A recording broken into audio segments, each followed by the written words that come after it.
On arrive maintenant à l'exercice numéro 5, l'exercice le plus important dans le type P d'aujourd'hui, dans lequel ils nous ont donné un code, écrit en langage C bien sûr, et ils ont demandé de dérouler, expliquer que fait ce programme.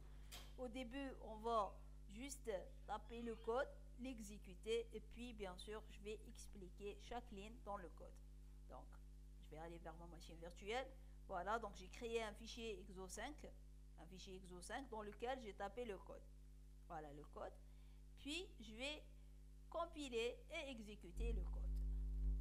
Donc, ici c'est exo5.c, pardon, exo5.c o exo5.exe. Voilà. Donc, dans le code, il manque dans la ligne 21, donc il mentionne dans la ligne 21, il manque ici un getPID. Donc, je vais corriger, voilà. Puis, je vais recompiler. Donc, clear. Donc, je recompile, il n'y a pas d'erreur. Appuie, puis je vais exécuter. Donc, exo5.exe. Voilà. Donc, j'ai eu l'exécution. Donc, au début, il a exécuté pair et elle a affiché le PID processus fils non encore créé. Voilà. C'est ce message-là. Après, il a exécuté le fork. Après, tout de suite, je vais expliquer ça veut dire quoi le fork, mais bon, on va l'accepter. Donc, il a exécuté le fork, puis il a testé la valeur de fork. Si elle est différente de -1, oui, apparemment, elle est différente de -1, il rentre. Puis, est-ce qu'elle est différente de 0? Il va trouver oui, elle est différente de 0, puisqu'il rentre et il affiche pair création du fils. Il a affiché ceci. Mais la surprise, il a rentré aussi dans le else, puisqu'il a affiché fils. Je suis créé par 1618. Ok, il a affiché aussi ce message. Il a affiché ce qu'il y a dans le if et ce qu'il y a dans le else. Et ce qui est illogique, puisque on connaît le principe de if-else. S'il rentre dans le if, il ne rentre pas dans le else. Mais ce programme est juste. Pourquoi? Parce qu'en fin de compte, le processus, on a lancé un seul processus exo5, mais les affichages sont faits par deux processus. Un processus qui est le père et un autre qui est le fils. Et comme on a un seul terminal, les messages des deux processus sont affichés dans ce terminal. Donc, ces deux messages sont affichés par un processus et ce message est affiché par un autre qui est le fils. Maintenant, pour comprendre ceci, j'ai préparé un petit slide. Donc, dans ce slide, je vais essayer d'expliquer.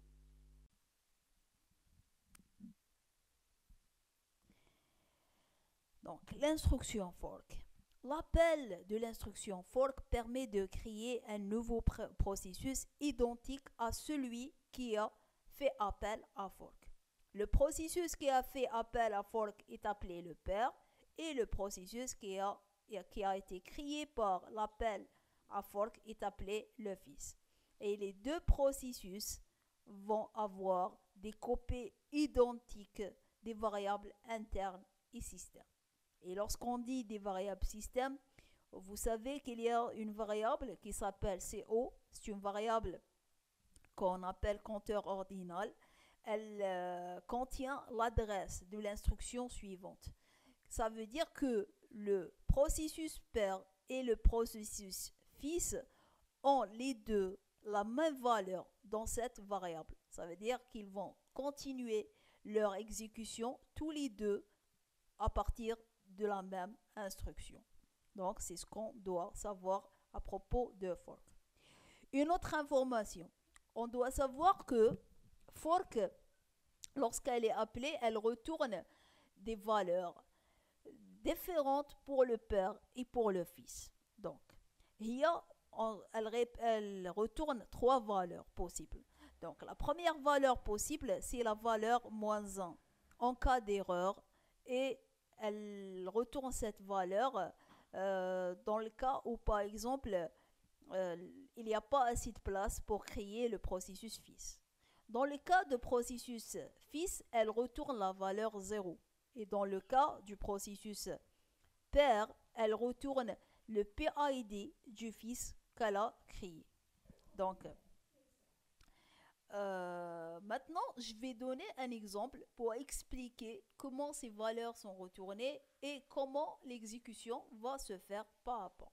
Donc, si on a le programme suivant, donc c'est un programme simple dans lequel je fais appel à fork, je sauvegarde la valeur retournée dans une variable qui s'appelle PID, puis je teste la valeur pour écrire je suis fils ou je suis père. Donc, j'exécute, je compile le programme, je l'exécute et j'obtiens le résultat suivant. Donc, j'obtiens le résultat je suis père et j'obtiens le résultat je suis fils puisque les deux vont être exécutés.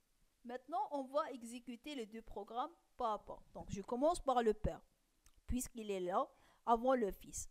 Donc, le père va commencer par exécuter l'include de la bibliothèque étant que c'est la première instruction. Puis, il va exécuter le main puisque c'est la deuxième instruction. Puis, il va trouver l'appel vers le fork. Donc, il va l'exécuter comme troisième instruction. Une fois il a fait appel à la fonction fork, un autre processus va être créé, puisque fork va créer un autre processus identique à celui qui existe déjà. Donc, elle va créer le processus fils. Il contient exactement les mêmes lignes de code et les mêmes registres et les mêmes variables système. Puis, la quatrième instruction pour le processus père va être la valeur qui va retourner le fork. Donc, elle va recevoir la valeur dans la variable PID. Et pour le processus fils, le retour de la valeur de fork va être la première instruction qui va exécuter. Puisque les deux sont identiques, donc ils vont continuer l'exécution de même point. Donc, les deux, l'instruction suivante, c'est recevoir la valeur de fork. Donc, Ada, il va recevoir la valeur et Ada, il va recevoir la valeur. Sauf que la valeur reçue, elle n'est pas la même. Pour le fils, elle va être un 0, puisque fork, il retourne 0 pour le fils. Et pour le père, elle va être le PID du processus créé. Donc, le père, il va faire quoi? Il va tester la valeur du PID, est-ce que c'est un 0? Elle va trouver que cette valeur, c'est pas un 0. Et donc, il va exécuter ce message, je suis le père. Alors que le fils, il va exécuter la valeur, il va tester la valeur du PID, il va trouver que c'est un 0 et donc il va exécuter de ce message. Donc le père, il va exécuter celui-là et le fils, il va exécuter celui-là. Les deux processus vont s'exécuter en parallèle et chacun va exécuter les instructions selon la disponibilité du quantum. Donc lorsqu'il a son quantum, il va exécuter ses instructions et celui-là aussi. Donc on ne sait pas c'est qui le premier qui va exécuter je suis le fils ou là je suis le père, selon la disponibilité du quantum. Ok. Donc cette exécution, maintenant, pourquoi? C'est quoi l'intérêt de lancer plusieurs processus? Donc l'intérêt de lancer plusieurs processus par fork, c'est que à partir d'un programme, et de pouvoir accélérer l'exécution du programme en divisant sa tâche principale en plusieurs sous-tâches, telles que chaque processus fils va exécuter une tâche et puis le processus père va faire la coordination. Donc, l'intérêt, c'est d'accélérer l'exécution. Ça veut dire que si j'ai un programme principal qui a plusieurs tâches, il va les diviser en petites tâches. Donc, il met pour chaque fils une tâche.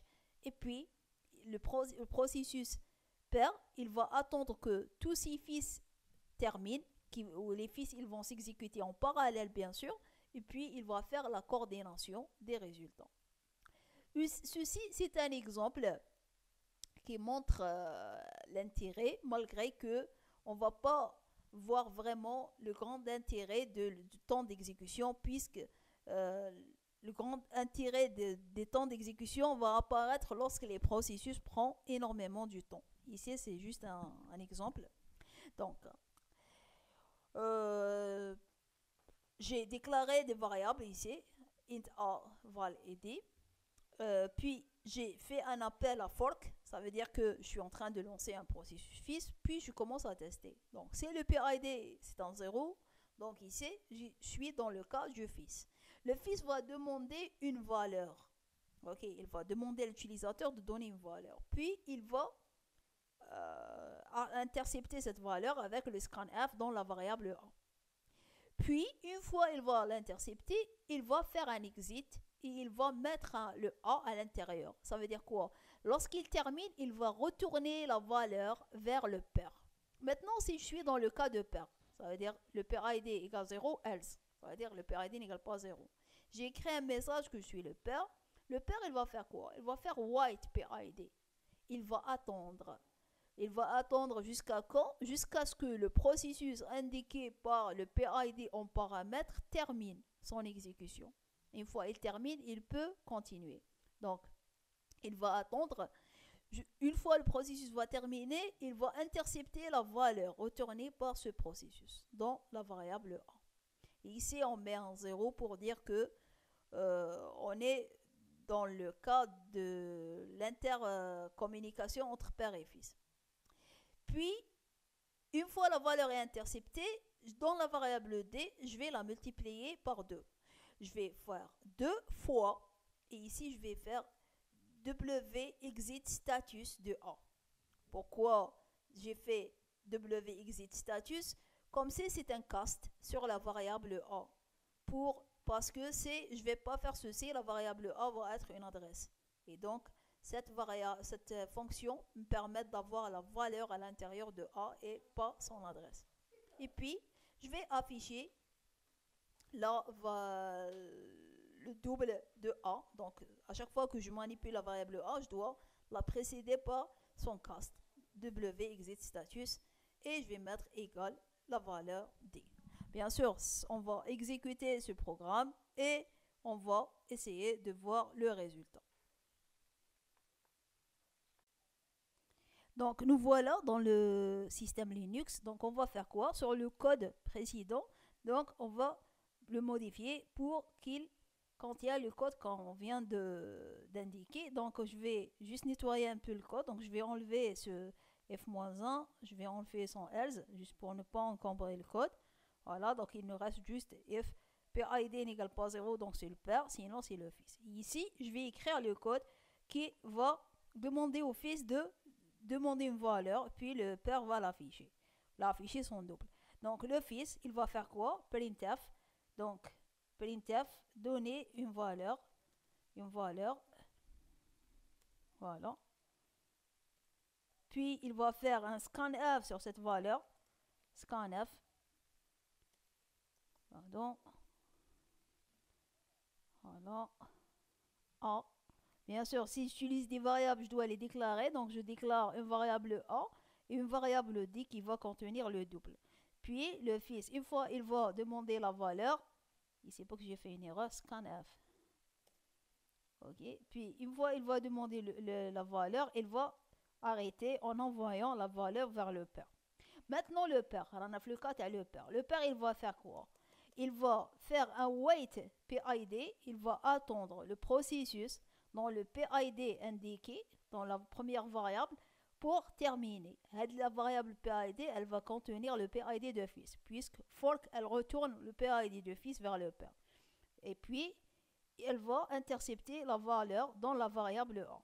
Et on a dit que 0, juste, on le met dans le cas de communication père-fils.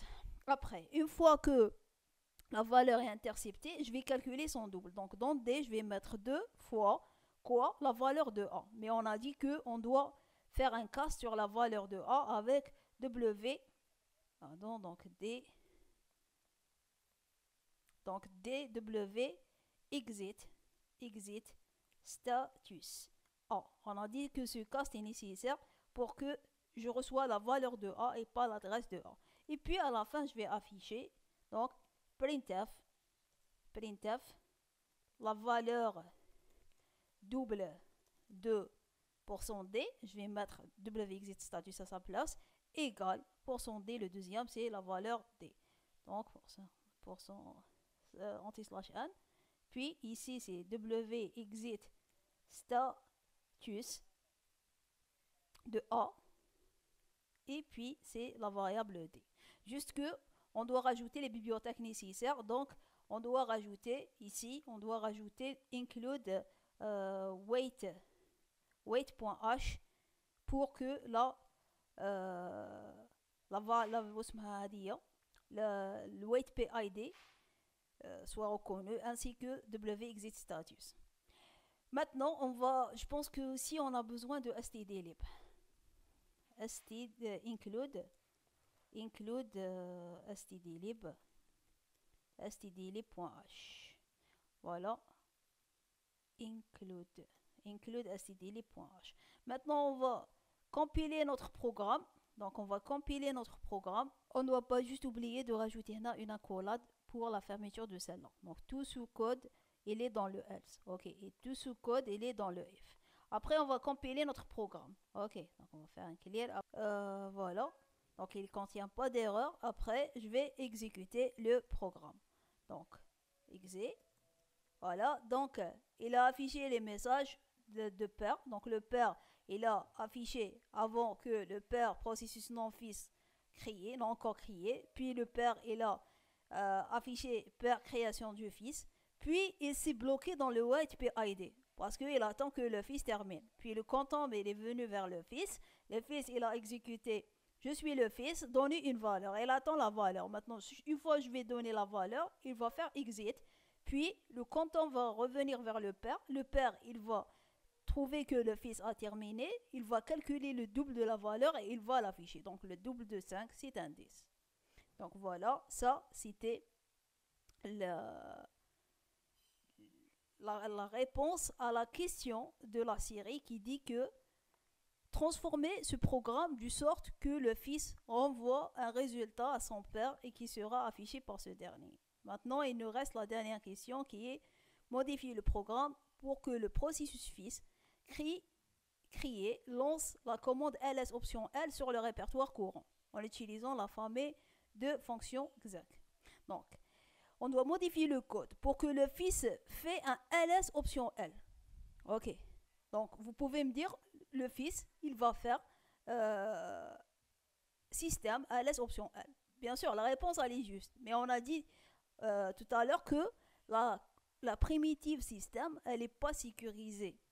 Et il y a un autre moyen de lancer les processus d'une manière plus sécurisée. Et cette manière plus sécurisée, c'est les fonctions de la famille exec.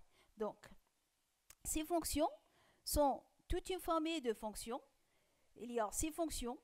Donc, voilà leur nom, exec-L, exec-LE, exec-LP, ainsi de suite. Toutes ces fonctions font la même chose, juste que la syntaxe de ces fonctions, elle diffère d'une fonction à une autre. Donc, ces fonctions font quoi? Ils permettent de lancer un programme à partir d'un autre programme. Et ceci sans changer le PID. Donc, comment ces fonctions le font? Donc, ils vont remplacer un programme en cours par un autre programme sans changer le PID. Donc, si j'ai un programme en cours et je veux lancer un autre, le programme en cours va être remplacé par l'autre processus. Il va porter le même PID. Bien sûr, on va le voir dans l'exemple. Donc, juste, on doit connaître la syntaxe. Donc, on a dit qu'il y a 6 fonctions. J'ai choisi une seule qui est exec-LP. Donc, sa syntaxe, trop simple. Donc, il suffit juste de mentionner en premier paramètre le chemin vers le programme ou le fichier que je veux lancer. Après, le nom du fichier ou le nom du programme. Puis, les paramètres vers le programme. Donc, paramètre 1, paramètre 2, paramètre 3, paramètre, tous les paramètres possibles, à condition qu'à la fin, je mets un nul. Donc, c'est ça la syntaxe. Maintenant, on va voir dans l'exemple. Donc, ils ont demandé de lancer ls option L. Donc, on va faire quoi? On va garder le programme précédent.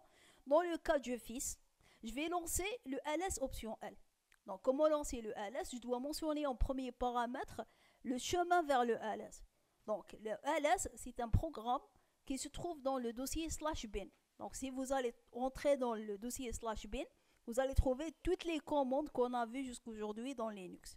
Donc, ça, c'est le chemin vers ls. Puis, le nom, on a dit le nom du programme. Donc, le nom du programme, c'est quoi? C'est ls. Après, les options. On a une seule option dans ls option L, donc c'est le -L. Et on a dit qu'à la fin, on doit mettre nul. Donc, voilà. Maintenant, je compile ce programme, donc je l'ai appelé programme.c, donc je l'ai écrit. Donc je compile, j'exécute en arrière-plan. Pourquoi en arrière-plan? Parce que j'ai choisi de faire un slip 40 pour ce programme. Pourquoi? Ça me permet de voir le PID de LS. Parce que je vais lancer. LS, c'est le programme que je vais euh, exécuter pour remplacer le programme FIS. Donc, je vais faire quoi? J'ai fait un slip pour que les processus lancés restent en cours d'exécution. J'aurais pu faire un while, mais while, il va boucler à l'infini. Je voulais juste qu'il boucle pendant 40 secondes. Donc, j'ai fait quoi? J'ai lancé le programme en arrière-plan. Bien sûr, lorsqu'il les exécute, il va afficher je suis le fils. Puis, il a exécuté ls. Voilà le ls, il a été exécuté. Après, on a dit que le fils, il a affiché son PID, c'est 3036. Après le ls, c'est quoi le PID de ls? J'ai fait PS, il m'a affiché ls. ls, son PID aussi, c'est 3036. Donc, en résumé, execLP, elle a fait quoi? Alors, lancer un processus à partir d'un autre processus, qui est celui-là, le fils. Donc, execLP, elle a lancé ls et elle n'a pas, ls, il n'a pas un PID, un autre PID. Il va prendre le PID du fils. C'est le même. Et ça, c'est une manière sécurisée pour lancer les processus à partir de d'autres. Et c'est parce que système fait. Système, elle va lancer le processus, elle va lui donner un autre PID et ceci est dangereux dans la programmation. Donc voilà, ça c'était le type P d'aujourd'hui. J'espère que vous avez compris. Et bien sûr, je vais vous communiquer ultérieurement le code pour que vous m'envoyez les rapports de TP. Le dernier délai, bien sûr, c'est vendredi, Inch'Allah. Il nous reste maintenant 2 TP à faire. Et c'est toujours la continuation de la gestion de processus. Vous allez être plus à l'aise avec les exercices qui vont suivre, Inch'Allah, pour la gestion des processus. Alors, malaka, sahaftarkom ou sahasharkom.